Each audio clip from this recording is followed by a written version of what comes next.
day, it's Rowena List from GettingItTogether.ca, and today I'd like to chat with you about Confessions of a Professional Organizer, Part 4. As you well know, I am getting ready to move, and by the time you're watching this video, I probably have already moved into my new place and I'm all settled. But in preparation for moving, it's time to purge and downsize some of the totes that I have. One of the totes that I have is a travel tote. Let me just see if I can show you that. It's right down right there. It's not a very big tote, and so therefore anything that comes in, if it doesn't fit in there, of course I have to take things out.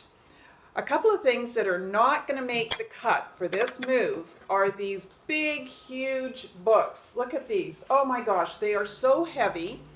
First of all, you would never take one of these books on a trip with you because it would take up too much space in your suitcase and too much weight. This book is on Southeast Asia. And you know, when you get to Southeast Asia, you can Google everything that you need to Google if you haven't already got an itinerary before you leave, which most people do, and certainly a professional organizer would have her itinerary in place. So these books need to go. They are not staying, and they're not getting moved to the next place. Another book is 1,000 Places to See Before You Die. This is a great book. It's such an awesome book. It's got fabulous places in there to go and look at and see.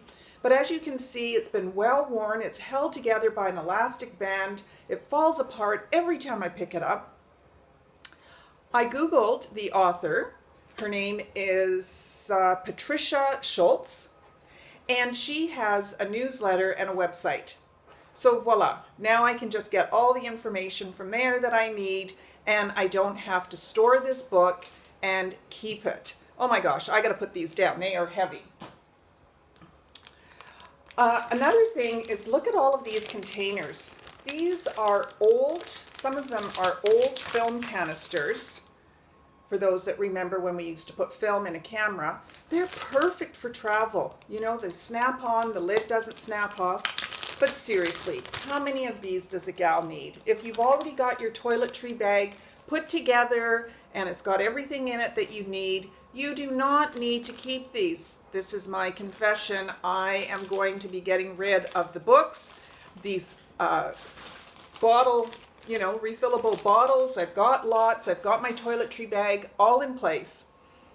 Stay tuned for further Confessions of a Professional Organizer. But in the meantime, check out the article below. Give it a share. Share it with your friends and family on your social media. That would be great. Super appreciate that.